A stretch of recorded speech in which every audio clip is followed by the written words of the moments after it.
अरे आ गए मेरे दोस्त, कैसे हो? मजे मजे। एग्जाम्स खत्म हो गए। जरा कमेंट्स में बताना एग्जाम कैसा गया। हाँ, मैथ्स को कंसीडर मत करो, मेरे को पता है मैथ्स के साथ क्या हुआ। पर ओवरऑल एग्जाम कैसा गया कमेंट्स में जरूर बताओ। और हाँ, जिसका मैथ्स का सेट टफ आया था ना, उसके लिए भी मैं कुछ लेके आया हूँ इस वीडियो में, तो एंड तक जरूर देखना। और दूसरी बात ये, क्या आपको ये जो सेकंड एग्जाम होने वाला है अप्रैल में, क्या उसमें फोकस करना चाहिए या फिर आगे की सोचनी चाहिए, वो भी इस वीडियो में मैं बात करूंगा। तो ये दोनों मुद्दों पे बात होगी, इसलिए वीडियो को एंड तक जरूर देखना। तो देखो, तो 17 फरवरी को जो आपका मैथ्स का पेपर हुआ था ना, उसमें बेसिक मैथ्स का पेपर स्टैंडर्ड से भी टफ बना दिया गया, जिसको लेके पूरा बवाल मच गया। हाल इतना बुरा कर दिया कि बच्चे रोते रोते अपने घर गए। पर बात यह है कि अब आगे इसका होगा क्या। तो देखो, मेरे पास दो पर्सपेक्टिव है इस चीज को देखने के लिए। पहला पर्सपेक्टिव मेरा ऐसा है कि सीबीएसई ने एक पॉलिसी बनाई है, और वो पॉलिसी का नाम है मॉडरेशन पॉलिसी। और मॉडरेशन पॉलिसी ये बोलता है, अगर किसी सेट का टफनेस बाकी सेट से कंपेयर करने से अगर टफ निकल के आता है, मतलब और हार्ड माना जाता है, तो उस सेट का जो मीन स्कोर है वो लेवल अप कर दिया जाएगा। फॉर एग्जाम्पल, जैसे जो सेट 3 था, वो बहुत सबसे ज्यादा टफ था। ठीक है, और जिन जिन बच्चों को ये सेट मिला, सभी का पेपर खराब गया। कोई 30-40 एक्सपेक्ट करे, कोई 40-50 एक्सपेक्ट कर रहा है। ठीक है, तो ये बात तो सीबीएसई को भी नजर आएगी, क्यों? क्योंकि सारे बच्चों का सेम ही परफॉर्मेंस होगा उस पेपर पे। ठीक है, सभी को 30-40-40-50 के अराउंड ही मिल रहा होगा।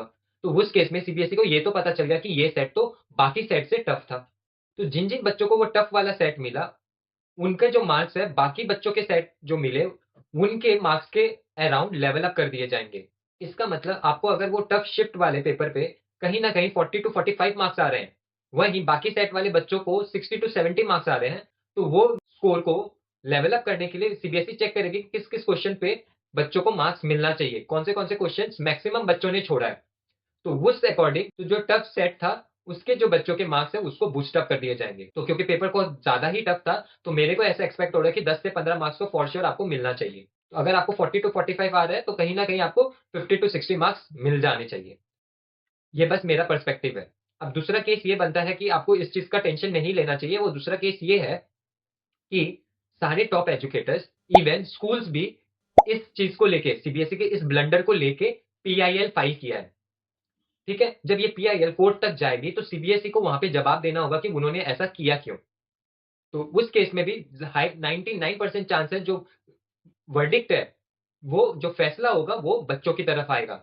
और फैसला हो क्या सकता है, सारे बच्चों को एक फिक्स मार्क्स इंक्रीज कर दिए जाएंगे। तो इस चक्कर में भी हो सकता है आपका जो स्कोर पहले 40-45 था, कहीं ना कहीं 50-60 तक जाएगा ही जाएगा। तो ये मेरा पर्सपेक्टिव था। तो अभी कोई भी ऐसा जब तक रिजल्ट नहीं आता, तो कोई भी ऐसा डिसीजन मत लो। रिजल्ट आने दो, फिर देखा जाएगा क्या करना आगे। ठीक है। और अगर ऐसा कोई भी न्यूज आता है या कोई भी ऑफिशियल नोटिफिकेशन आता है सीबीएसई के साइड से, तो मैं जरूर इस चैनल पे लेके आऊंगा, इसलिए चैनल पे सब्सक्राइब रहना। अब आता है दूसरा मुद्दा, क्या हमें सेकंड एग्जाम जो होने वाला है अप्रैल में, उसमें फोकस करना चाहिए या नहीं करना चाहिए, या हमें हमें अभी अपनी फ्यूचर की सोचनी चाहिए। तो देखो, जो सेकंड एग्जाम है ना, वो इंप्रूवमेंट एग्जाम है, और वो ऑप्शनल है। और साथ ही साथ वो आप किसी 3 सब्जेक्ट में ही दे सकते हो, वो भी कोर सब्जेक्ट जैसे मैथ्स, साइंस, सोशल, लैंग्वेज वगैरह वगैरह। तो देखो, अगर देना चाहिए या नहीं देना चाहिए, उसको भी मैं दो क्राइटेरिया पे डिवाइड कर रहा हूँ। पहला क्राइटेरिया, तो देखो, अगर आपके सारे सब्जेक्ट अच्छे गए, इवन मैथ्स भी अच्छा गया, और अगर आपको लग रहा है आपने जो एक टारगेट परसेंटेज लिया था, अगर आप वो अचीव कर लोगे, तब अभी आपको सेकंड अटेम्प्ट के बारे में नहीं सोचना चाहिए। अभी आपका पूरा फोकस होना चाहिए आपके फ्यूचर में, कि आगे चल के आपको कौन सा स्ट्रीम सेलेक्ट करना है, कौन से फील्ड में जाना है। अगर आप स्ट्रीम सिलेक्शन को लेके कहीं ना कहीं डाउट में हो, समझ में नहीं आ रहा क्या करना है, तो इस चैनल से जुड़े रहना, क्योंकि मैं नेक्स्ट वीडियो उसी चीज के ऊपर लेके आने वाला हूँ, कि आपको आगे चल के कौन सा स्ट्रीम लेना चाहिए, कौन सा स्ट्रीम आपके लिए बेटर होगा, और आगे जाके जॉब अपॉर्चुनिटीज कहाँ पे सबसे ज्यादा होगी। क्योंकि ये एआई के एरा में हमें फ्यूचर का पहले सोचना पड़ेगा, क्योंकि बेसिक जॉब्स अब एआई कर रहे हैं, तो जॉब का क्रंच भी है, और कहीं ना कहीं ले ऑफ्स भी बहुत ज्यादा है।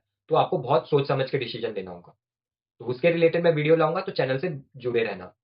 अब आता है दूसरा क्राइटेरिया, अगर आपका मैथ्स के अलावा बाकी सब्जेक्ट्स भी अच्छा नहीं हुआ, कोई भी रीजन हो सकता है, बीमार पड़ गए, प्रिपरेशन सही नहीं थी, कुछ भी हो सकता है, और आपको ऐसा फील हो रहा है कि आपने जो एक टारगेट परसेंटेज लेके चल रहे थे वो शायद अचीव नहीं होगा, तो वैसे केस में आपको क्या करना चाहिए? वैसे केस में आपका फोकस होना चाहिए सेकंड एग्जाम पर।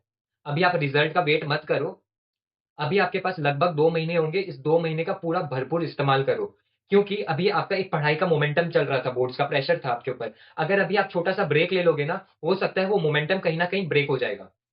ठीक है? तो जैसे आपकी पढ़ाई की स्पीड चल रही थी, जैसे आपके ऊपर प्रेशर था, वो प्रेशर थोड़ा-सा और झेलो और आप सेकंड अटेम्प्ट की तैयारी करो। क्योंकि उसमें अगर आपने अच्छा कर दिया, तो आपका पूरा 1 साल बर्बाद नहीं होगा। आपका जो ड्रीम कॉलेज है या कोई ड्रीम स्ट्रीम आपने ऐसे चूज़ करके रखा है कि मुझे इसी कॉलेज में जाना है, यही स्ट्रीम लेना है, तो वो आप अचीव कर पाओगे। अगर वो रह जाता है कहीं न कहीं, तो आपको बहुत रिग्रेट फ़ील होगा आगे चल के। तो इसलिए अभी मेरी यही बात मानो कि अभी आप सेकंड अटेम्प्ट पे फ़ोकस करो, जो हो गया सो हो गया। अभी बस वो मोमेंटम को ब्रेक मत होने देना, जो पहले से चलते आ रहा है इस बोर्ड की तैयारी के लिए। और हाँ, एक बात याद रखना, अगर रिज़ल्ट थोड़ा ऊपर-नीचे भी आ जाए ना, तो होप मत लूज़ करना, क्योंकि ऐसा कहीं भी नहीं लिखा है कि खराब रिज़ल्ट मतलब खराब बच्चा। बस आपको आगे के जो डिसीज़न्स है ना, वो सही तरीके से लेने हैं और उसके लिए आपका भाई यहाँ पे बैठा है, जो आपकी पूरी मदद करेगा। ठीक है? तो कमेंट में मुझे ज़रूर बताना कि आपके एग्ज़ाम्स कैसे हुए, ठीक है? ओवरऑल एग्ज़ाम कैसा हुआ?